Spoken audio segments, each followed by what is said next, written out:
Hello, my name is Chuck Wolf. Over the years, I've worked in many different roles, including leading my own leadership consulting company since 1994. I've worked for and with some of the best companies and universities in the world, and have had the opportunity to work with government officials, military organizations, and public and private schools. I'm a leading expert and pioneer in emotional intelligence.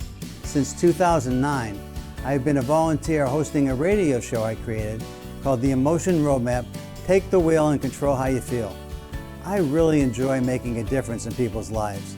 The show is on award-winning community radio station, WPKN in Bridgeport, Connecticut. In recent years, Simsbury Community Television has been sharing my shows on their station and on YouTube. My sincere hope is that everyone who watches regularly will learn how to use the Emotion Roadmap in their own lives by listening to people who call in to get help with challenges at work, home, and in communities. To learn more, go to www.emotionroadmap.com. If you have a comment or question, email me at cjwolf@cjwolf.com. Thank you and enjoy the show.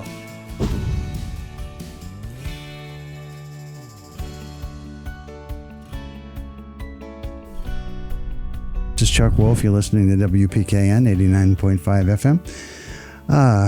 It's a pleasure to be back with you. I just got back into the country last night, and so I'm delighted to be with you today. I was hoping all the plane connections would work. If you've been traveling in the winter, you know that it's always a bit iffy. Anyway, it's delightful to be back with you. The show is The Emotion Roadmap: Take the Wheel and Control How You Feel. If you've had a chance to think about a situation in your life where you've felt challenged, where you feel uncertain or doubtful, and you're wondering what to do with that and how to make that better, what I find is so often that people who are stuck, smart people who are stuck, good critical thinkers, excellent problem solvers who are stuck, almost always are dealing with something emotional, something that is something internal to you, something where you feel conflicted or concerned or worried, anxious, and you're not certain how to proceed.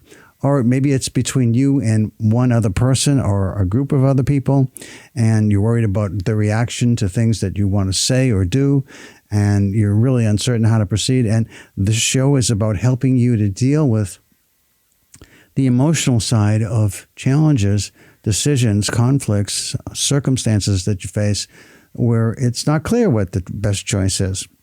And by helping you focus on the emotions that are in play, it seems like over time, those of you who are regular listeners, you know that I've been able to help a lot of people come up with at least potential plans, emotion-based plans that help them to feel better about what is about to take place and about what they are going to do next.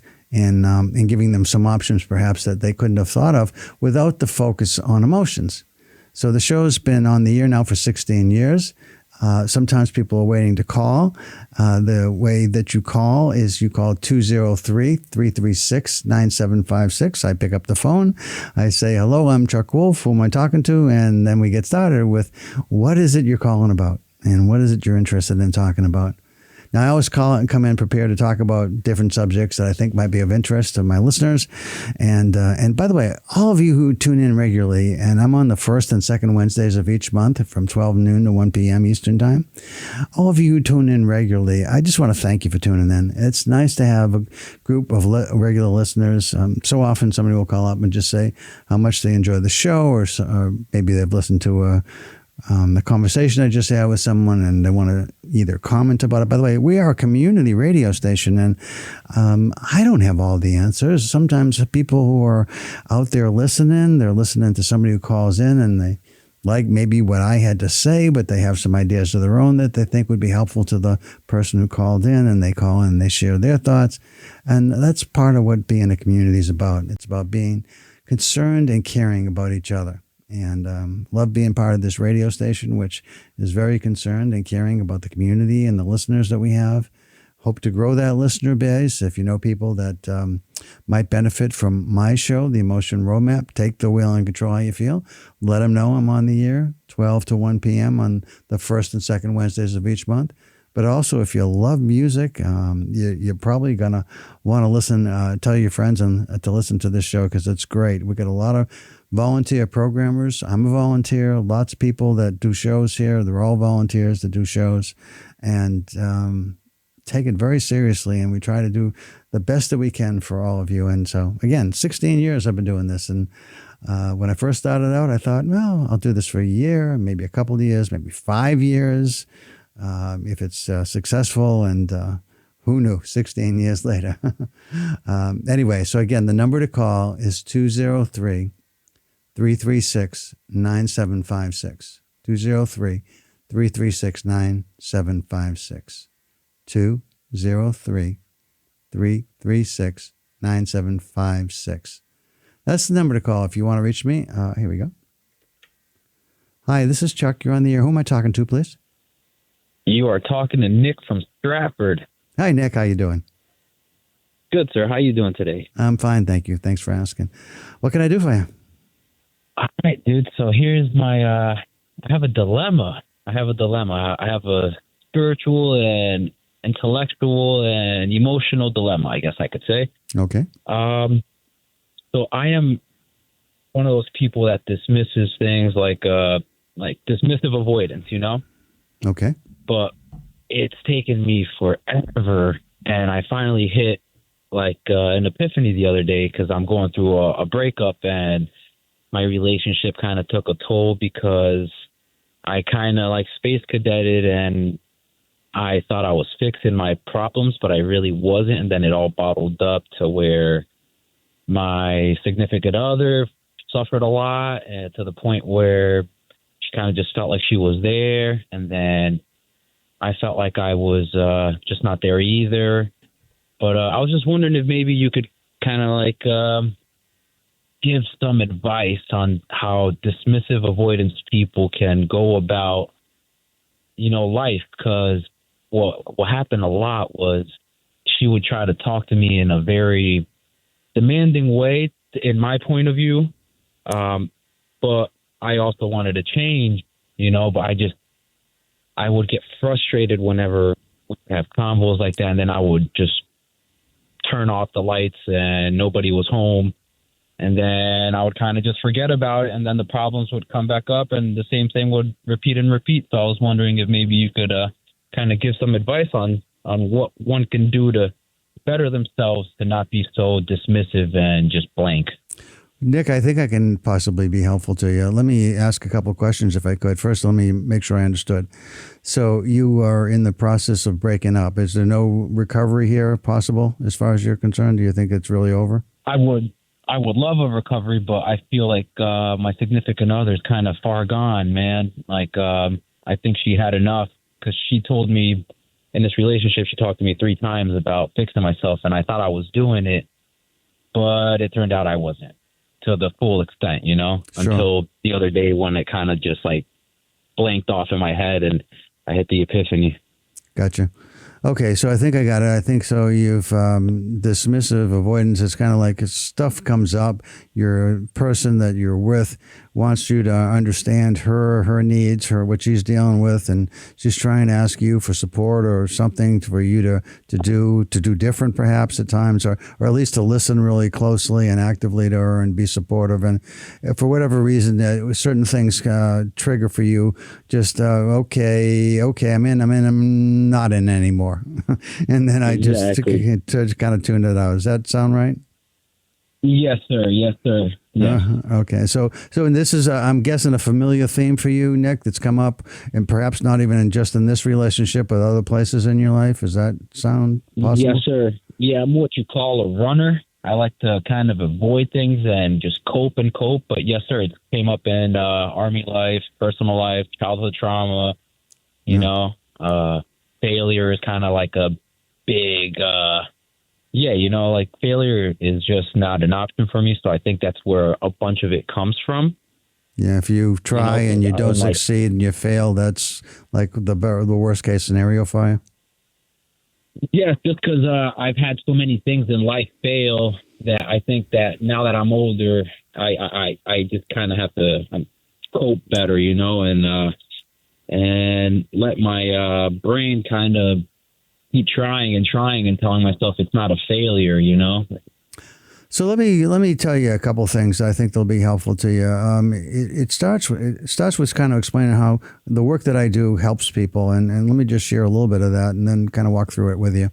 So one of the things as I'm listening to you is so this isn't something that just happened. This is something that's ongoing. So it's a trigger that happens in your life, and it's been happening for a long time since you're a kid. It sounds like that fair?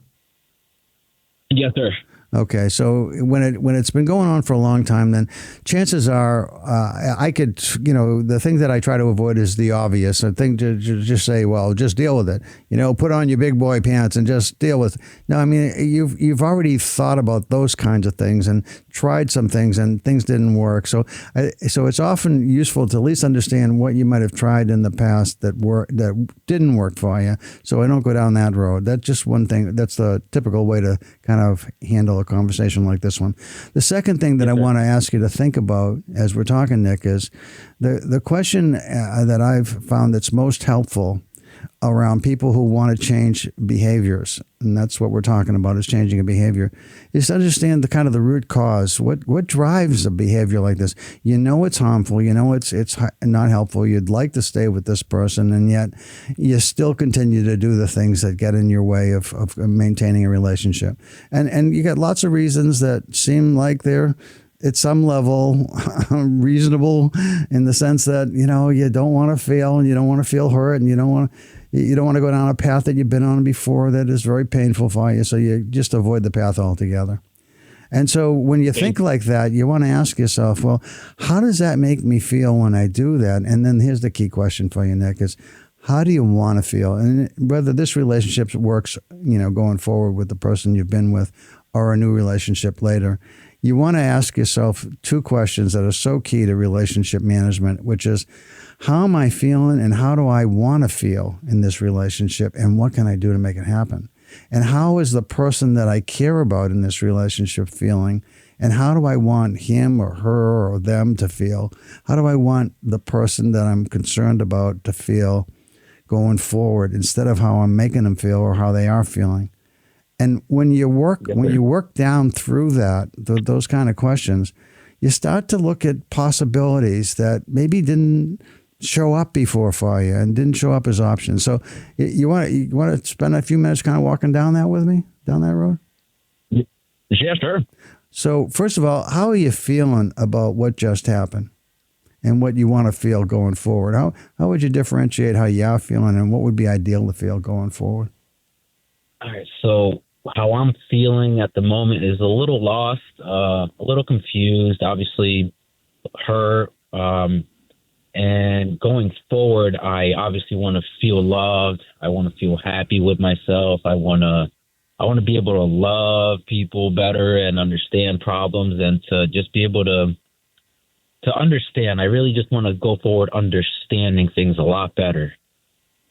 Let me offer one other feeling for you too, Nick, just one to think about, which is I think you want to feel confident that you can handle failure if it comes. I think the thing that makes you want to run is because you're so frightened by the failure. And if you felt like, hey, you know what, I can fail, but if I fail, I can learn from that failure and I can refuse to make the same mistakes the next time based on what I learned from when I fail. And so failure, it's one way of thinking about failure, and this is helpful, I think, just to tell you, is I have a really good friend who's one of the best leaders I've ever met in my life. He's, one time he was in charge of 10,000 people, a really brilliant man. And we grew up kind of together in business and industry, and we got friendly over the years. And one of the things that I spent some time with him doing was I interviewed him one time. I said, look, John, you're such an incredible leader. I said, what is it you think that generates the trust people have in you? Why people really want to work for you? Wherever you go, people want to follow you and work for you. What is it you think that generates that kind of, loyalty and trust and so forth? And he said, Chuck, it all starts with not being afraid to fail. Yes, sir. He says, because if you're afraid to fail, you're afraid to take any risk. And if you're afraid to take any risk, then you run from any kind of, challenge where you're not sure what the outcome's going to be. And he said, I've got to make people feel like it's okay to fail. I've got to allow that, because what we do with failure is we learn from it. Everybody fails. Everybody Yes, sir. fails. And if you are afraid of it, you just kind of get tight and anxious and run from it. Not different than what you just said to me, I think, Nick.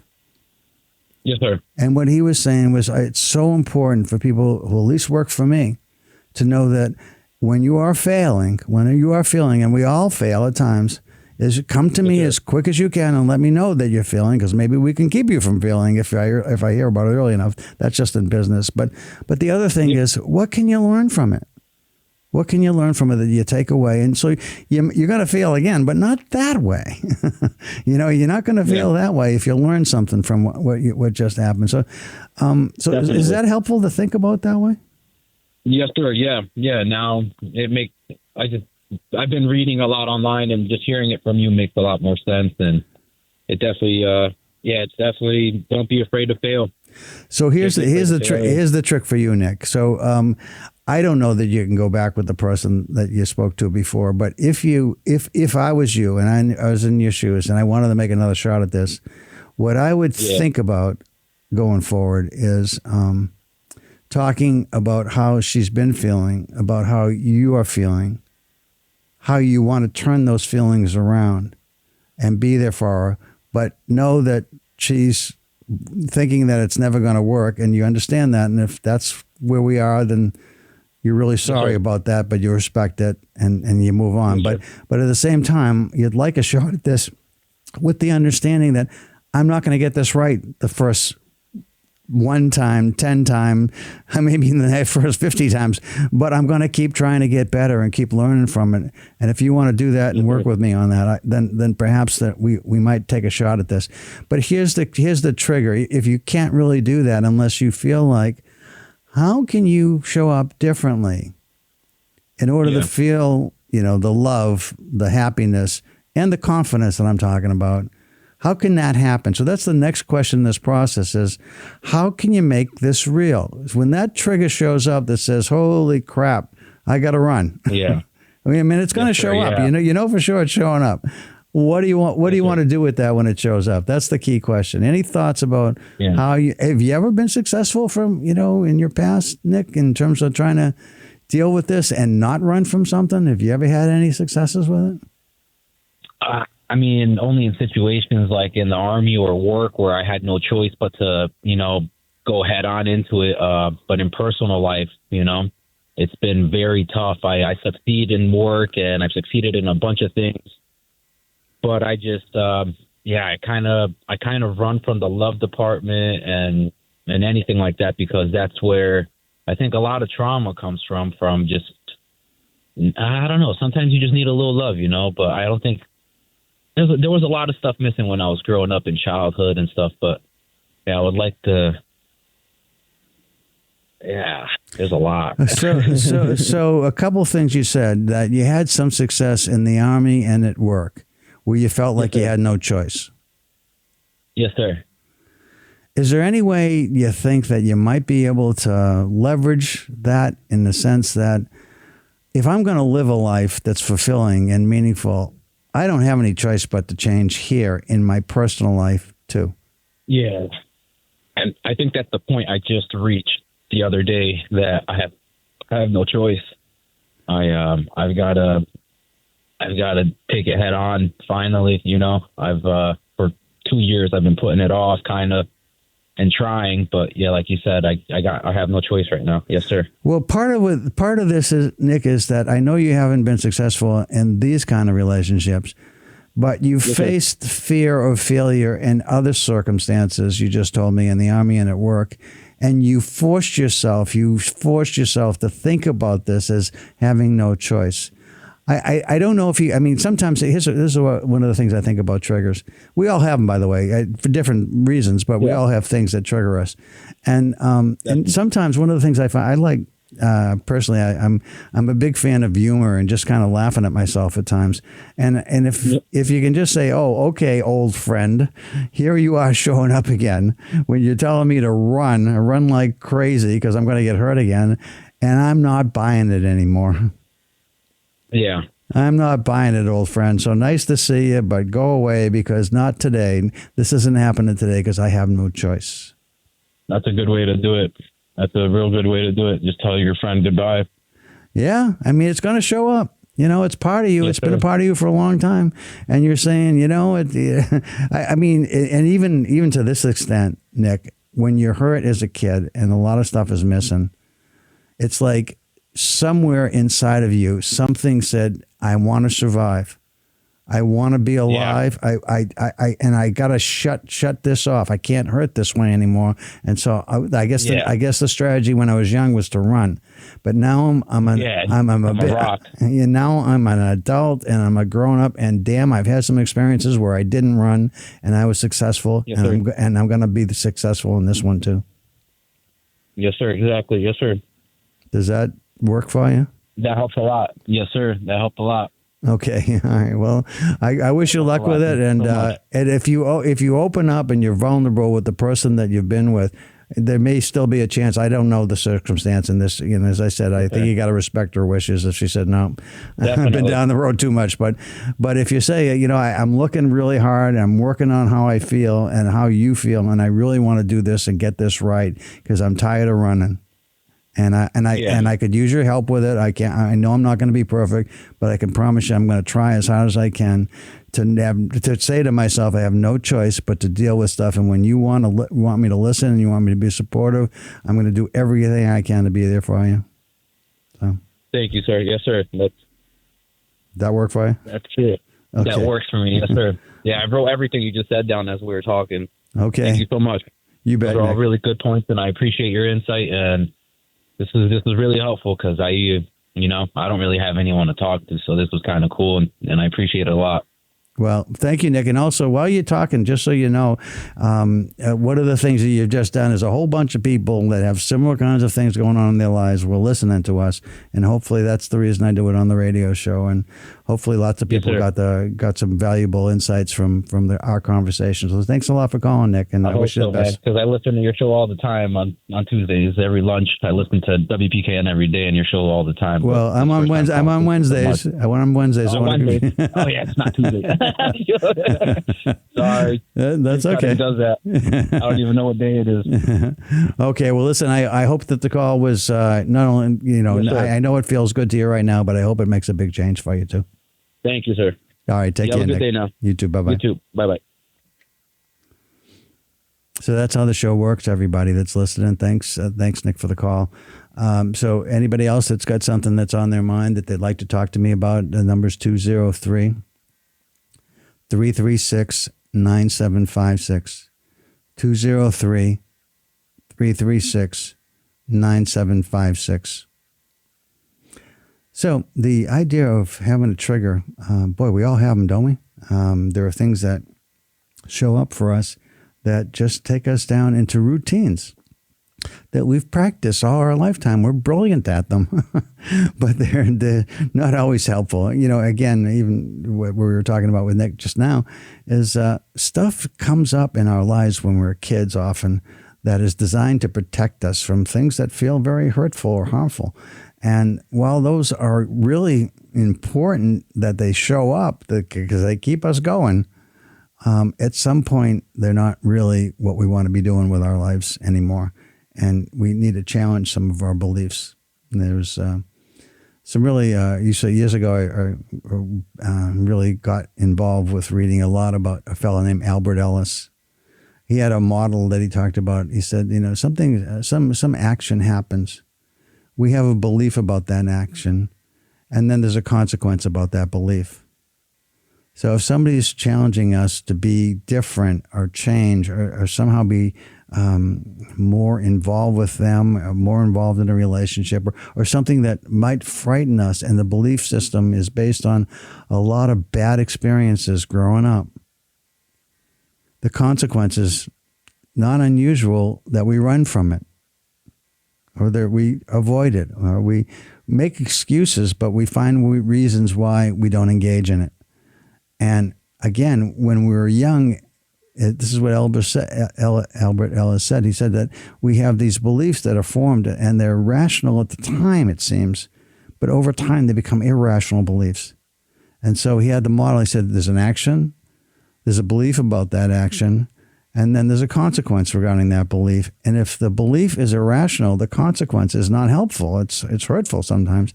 And so he added a D, which was this decision to challenge that belief. The decision to challenge an irrational belief. And to turn it into something more rational, more reasonable, more acceptable, and more real, really. So, okay, again, the number to call is 203-336-9756.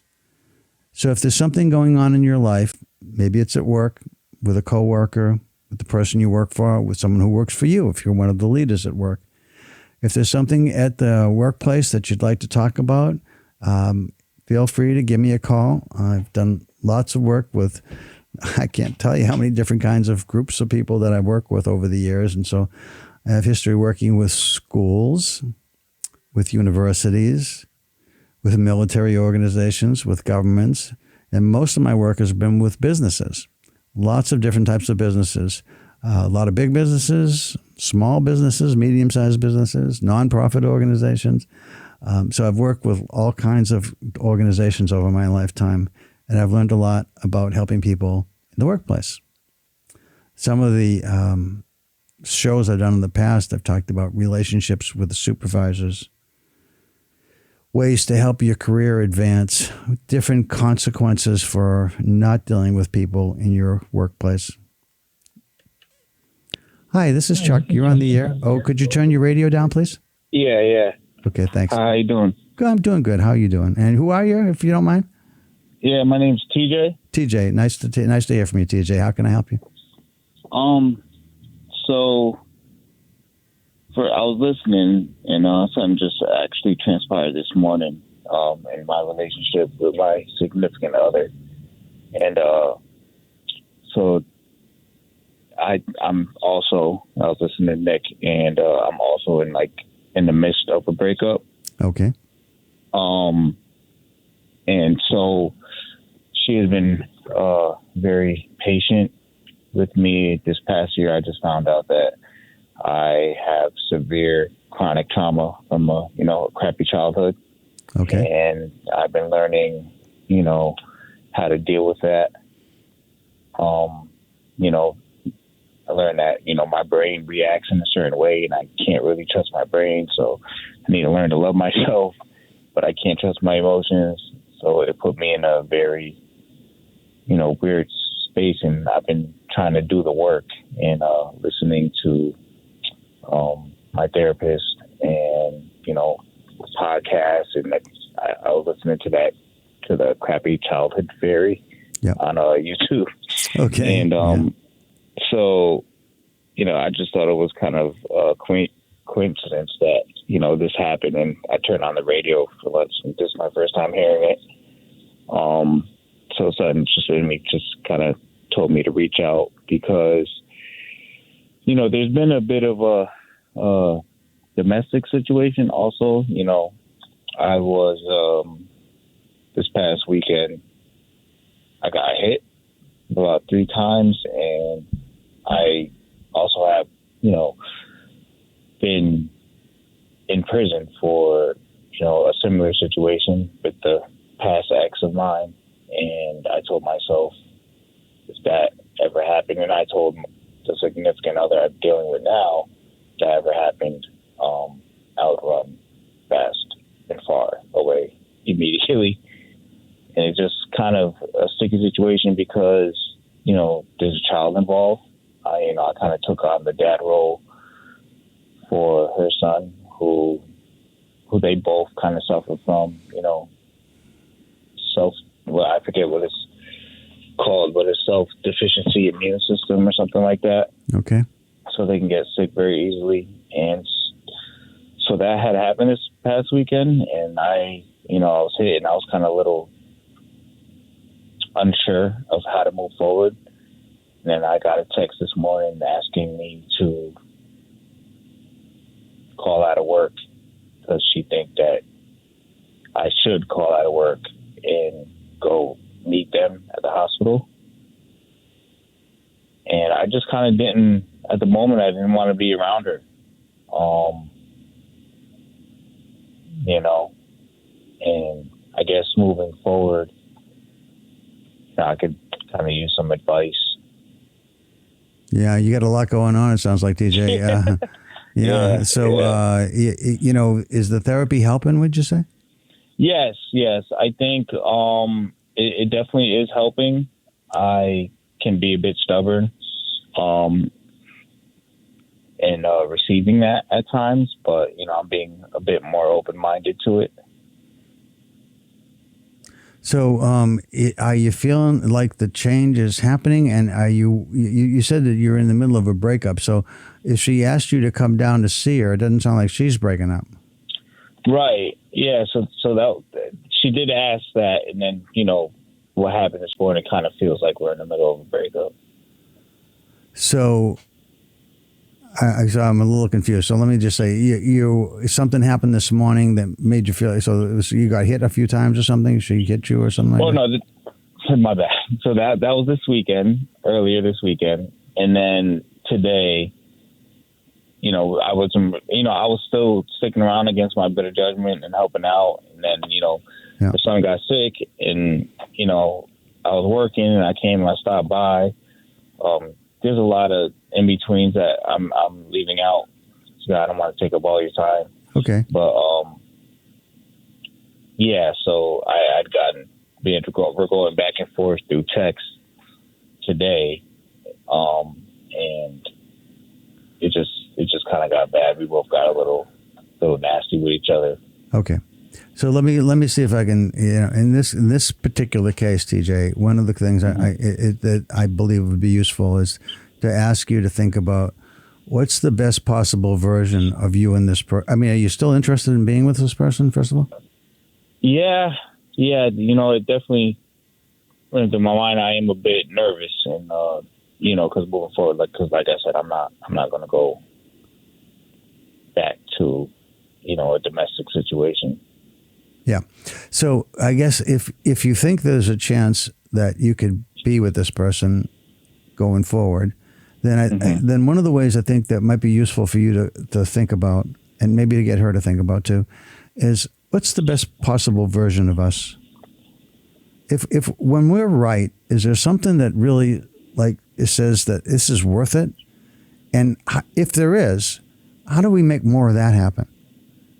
Right. Does that make sense at all? Oh, absolutely. So I think it starts with, you know, sometimes change, for real change to happen, I think you need what I call a compelling vision of the future that is so compelling that this is how I want to live. I don't want to live what I'm living right now, my current situation or my current state. I want to live this future state, which is, here's what it looks like when we're great together. Right.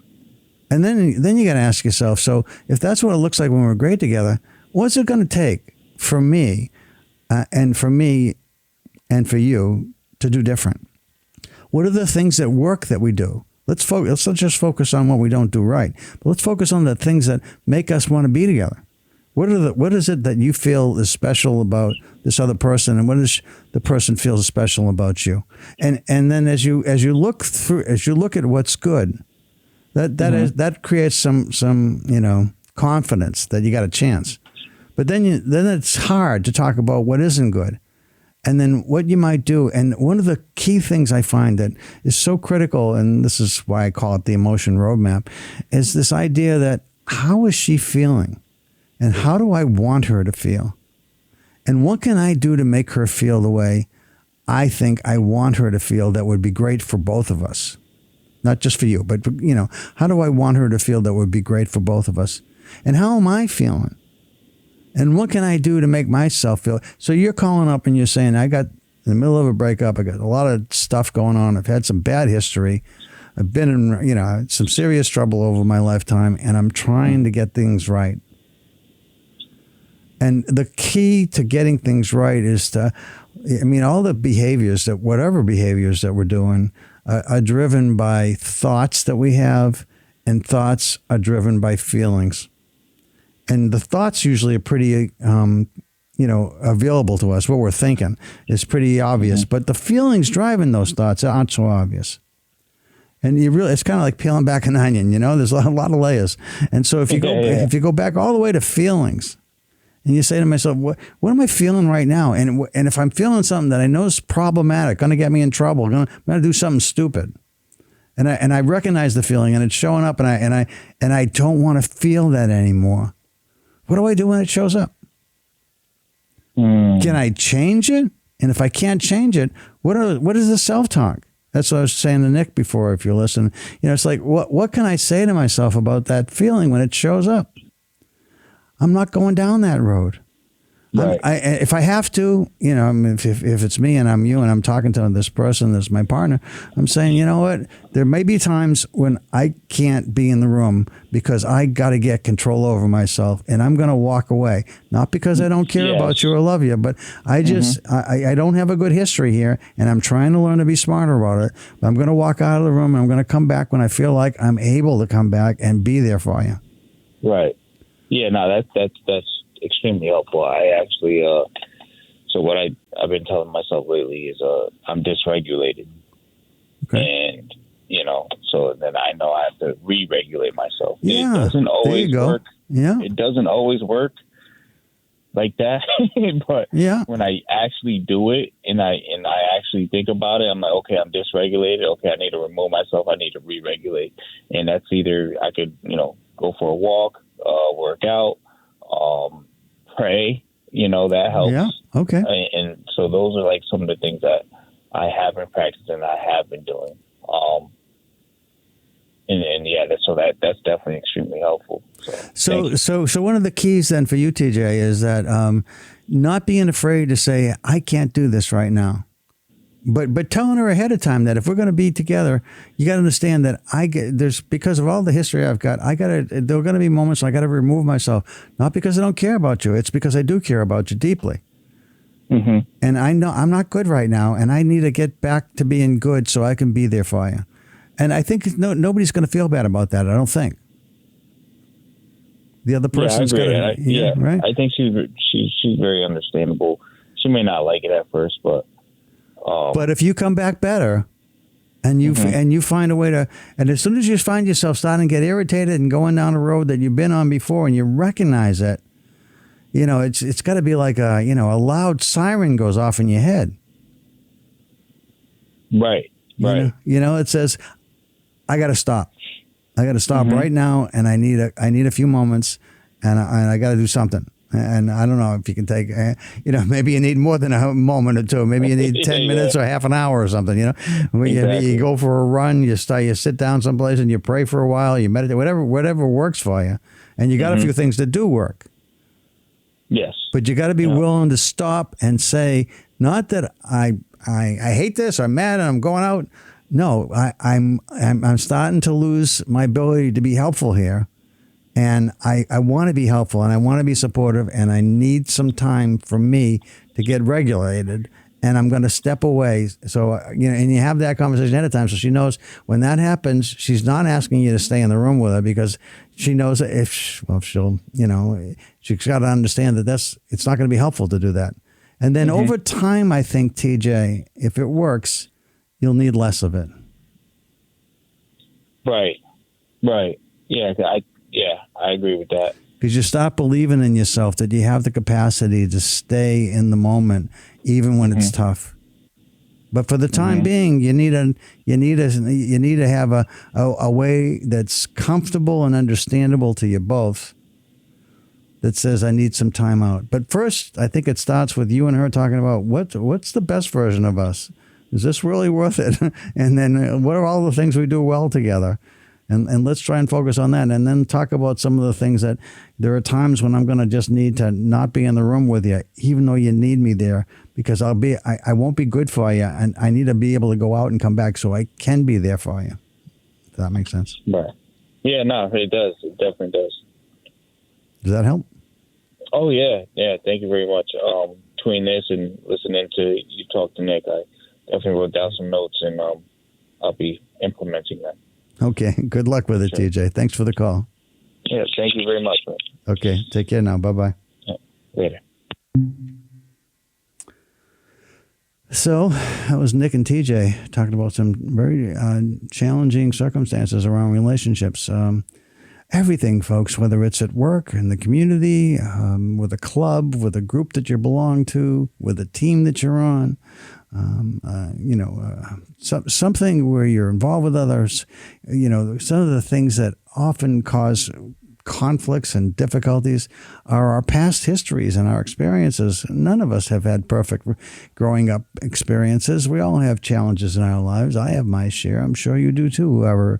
Whoever is listening, I'm sure all of us know that there's things that trigger us that, are difficult to deal with over our lifetimes. But understanding that the power in emotional intelligence comes from asking ourselves, how am I feeling? Well, that's not great. This feeling isn't helpful for what's going on right now. I need to either be able to change that feeling or change the narrative around that feeling. One other thing that I found is really useful is that there are certain things that I have not been able to change my feelings around. This is for myself, actually. And also the self-narrative. I'm a clever guy, and I'm really good at arguing with other people as well as with myself. And so when I've got something that needs to change and I don't, there's a part of me that doesn't want it to, I'll argue back and forth and not change it. And so I've realized that in a few instances, when a feeling shows up that I'm not comfortable with, that's really problematic, and it's something that is regular for me, it's not unusual, it's happened before, and I recognize it, sometimes I just got to shut it down, not allow that feeling to show up. One example that isn't necessarily about that kind of thing, but it is about a time when you feel something that is legitimate, the feelings are real, but they're not helpful. I'm a keynote speaker for organizations from time to time where I come in and I talk about the emotion roadmap, trying to be smarter about how you deal emotionally with all life circumstances, work or home, whatever. And when I'm doing that, sometimes I'm going in and feeling great about what I'm going to talk about. Often that's how I feel, and I come in very confident. I come in with the ability to influence the people that are in the audience, to change their behaviors. Some who are really open and looking for something new walk out of the room in a short time with something new to try, which is this idea of 4 questions, which starts with, first out, tell me your story. What's going on? What's the circumstance, like Nick and TJ just did today? And then is make sure I understand what your story's about, because that's really important. And then ask, okay, how are you feeling? And whoever else might be key, how is he or she or they feeling? And how do you want to feel? How do you want to feel, and how do you want them to feel about what's going on? And what can you do to change the feelings that exist today to the future feelings that seem so much more important and better? And then discussing ways that you might get there. And that's what I did with Nick and TJ. And they both felt like there was something substantive that came out of those calls. Now, one of the things that I do for myself is, as I started to say, if I'm in front of about to go in front of an audience, and there's 50 people or 5,000 people or whatever number of people are either there in person or listening online, and I'm about to speak, and I get a text that says somebody in my family had something bad happen. Something was hurtful, or somebody lost a job, or somebody got diagnosed with a really bad, illness of some kind. And I get that right before I'm supposed to go on stage. What do I do with that then? How do I deal with the feelings that I am having about real things that matter incredibly, become incredibly important to me, much more important than what I'm about to say to this audience of people that I may not know. But they've hired me, they paid me, and they're there because they believe that I'm going to share something with them that's going to make their lives better. So whatever's going on for me, they're there because they need and want something from me that I'm capable of delivering. But how do I deliver it when I just found out something bad has happened to somebody I really care about and love? The way I do that is I kind of compartmentalize it. I put it in a box in my head, if you will, and put it to the side. And I say to myself, I know I have to deal with that.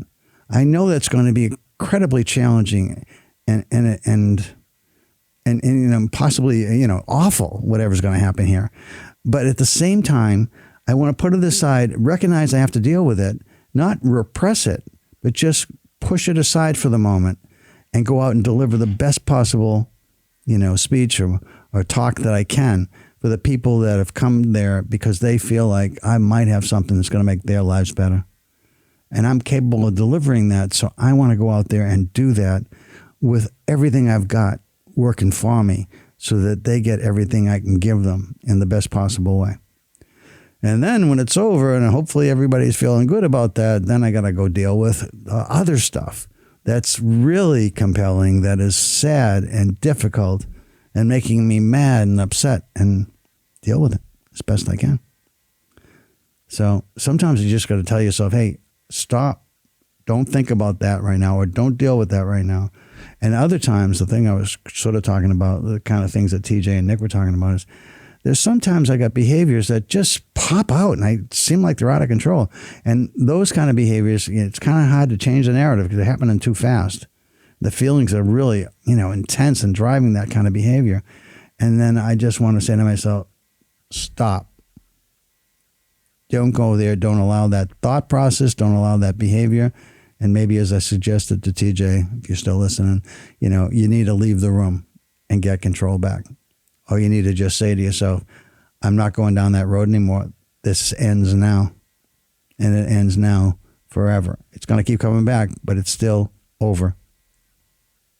Doesn't mean it won't show up in your life over. It might show up in the next 10 minutes or the next 10 days, but it'll show up again because these things that are deeply embedded in us that are problematic from when we were younger or even more recently, things might have happened that just cause chronic stress, post-traumatic stress syndrome.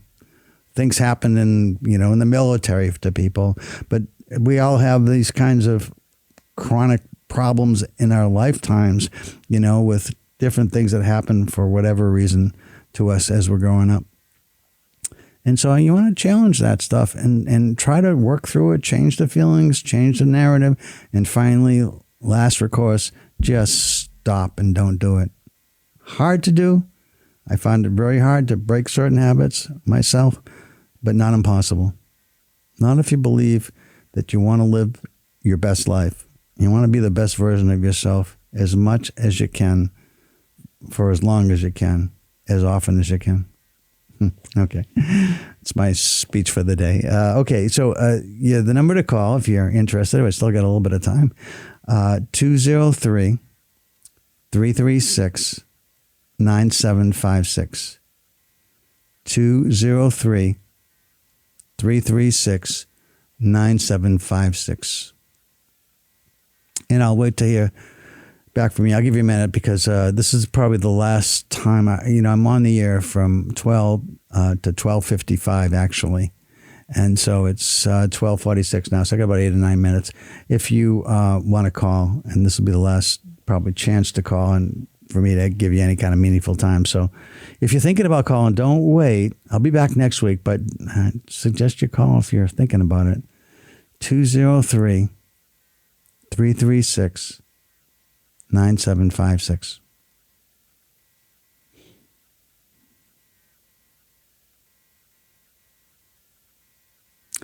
Okay, so as I say, I bring topics to chat about while I'm on the air in case I don't get certain callers, but this has been a nice show. I've had 2 good calls, productive calls, and Nick and TJ, I wish you the best, and hopefully these things make a meaningful and positive difference in your life. That's why I do the show. I really like being able to help people if I can, and hopefully, again, not just the people that call, but when people call, it offers the opportunity for other people who are listening to kind of learn and listen. And I hope that something special happens for you. One of the nicest compliments I got was, I don't know, it was fairly recent, but I was on the air. I think it was my 15th. It was like last year sometime. And someone had asked me, they said, Chuck, how long? They called up and they said, Chuck, how long you been on the air? I said, 15 years. And this was the last year. And they said, well, that's really interesting. And I said, why is that? And he said, because my son is 14 years old And I raised him listening to your show. And I got to tell you, he's a great kid. And I just want to thank you for that. And I thought, wow, that was one of the nicest things I ever heard about the show. It was somebody that said that, hey, I've been listening to you for a long time. And, well, this is my first time calling. I just wanted to thank you because I raised my son listening to a lot of things you said. And, you know, anytime that we had conflicts of any kind, you know, I was always asking myself, hey, how am I feeling? How is he feeling? And I did this with my wife too. And we're all of us, we're all asking, how are we feeling? How do we want to feel? How do we get there? And things are turning out really well. And I just want to thank you for that. And I thought, wow, that's really special. And I really appreciate that. That's something quite nice to hear. So I hope that if any of you who are regular listeners, I hope you're finding that this is making a difference in your life. And just as a quick recap, the way I think about this is I think about it as like 4 sort of groupings of questions. It starts with, again, what's going on, who's involved, who's key. And then the first question is, so what are you feeling and what is anyone else who is key feeling right now? Number 2, the second grouping of questions is what would be ideal for you to feel and what would be ideal for the other person or people to feel? What would be ideal? So you have a current state, which is your current feelings, and you have this future state about what you would like to feel that you think would be most helpful. The rationale for that, by the way, comes from the science of emotional intelligence, which suggests that there are certain feelings that are better than other feelings for particular tasks. So if you're thinking about the workplace and you're thinking about, hey, I'd like my team to be creative here and I want everybody to be able to share any idea that we can think of about how to grow our company, how to create a new product or take this new product and create a really innovative product launch or something that, you know, where you need creativity. If you've ever been in a meeting which has been designed to be creative and somebody says, hey, I got an idea, and they share their idea and somebody else says, oh, that'll never work. All of a sudden the creativity dries up and stops. It's because somebody got criticized and everybody else is saying, oh, I'm not going to share my idea. I don't want anybody telling me that's stupid or not a good idea. And so what you want to feel is open and trusting that no one will be critical of any idea. That's what I mean about having certain feelings in place that are more important to have than other feelings that might be more typical, which is, you know, a lot of time people say, hey, what'd you think of this? And you don't like it, so you say so. But if you're specifically looking for creativity and people to build on each other's creativity, you want people to feel like they are in an open environment where no one's going to be judgmental, no one's going to be critical. They're going to hear all kinds of things. Some are going to sound crazy to some of the other people in the room, but they're going to just listen. And the more you share, even somebody's crazy idea might generate a different thought that isn't crazy, but would have never showed up unless that other person shared what, you know, maybe a few other people thought didn't make a lot of sense. The idea of being open and trusting and honest is great for brainstorming. That's the point. Anyway, so I've been talking about lots of things, and I want to say thank you to everybody who's been listening. Again, this is Chuck Wolf. You're listening to WPKN 89.5 FM, listener-supported radio. And I want to thank everybody who listens and everybody who supports the station and supports this show for tuning in. I'll be back next week, the same time, 12 to 1 p.m. Eastern Time in Bridgeport, Connecticut, at WPKN.org, WPKN.org on the internet if you want to listen. I believe there's a new app coming out, too, for WPKN. I don't know if it's out there yet. I'll find out more about that later. Anyway, I also want to just mention, for those of you that care about the Super Bowl, I did want to say something about the Super Bowl and about, winning cultures. And there's a team, Kansas City, if you're not a football fan, that has won the last 2 Super Bowls, and they're going for the third one. And no team's ever done that before. So that makes it an interesting watch. But one of the teams they defeated along the way was the team they'll be playing against again, and that's the Philadelphia Eagles. So there's a chance that I have probably more Philadelphia Eagles listeners than Kansas City listeners in terms of who listens to this station live, because you're on, well, of course, people listen live on the internet, so it could be anywhere. But typically, I know a bunch of people that are from the Philadelphia area, East Coast kind of thing, and so I wish everybody luck, and that it's a great game. For those of you that know, I'm a Patriots fan. I grew up in Massachusetts, and so the sports, the Patriots, the Red Sox, the Celtics, somewhat the Bruins, they're all part of what was really important to me growing up. So I loved what the Patriots did, and it's always impressive to see someone succeed the way Kansas City has. And so, again, I hope for a really good game and a really competitive game, and that everybody watching enjoys it. So I want to say to everybody out there, thank you for listening. I hope you found value in the show. And if you need to talk with me, I'll be back next week. I'm on the first and second Wednesdays of each month from 12 to 1 p.m. This is Chuck Wolf, the Emotion Roadmap. Take the wheel and control how you feel. WPKN 89.5 FM, listener-supported radio. Thank you all very much for your support. Bye-bye.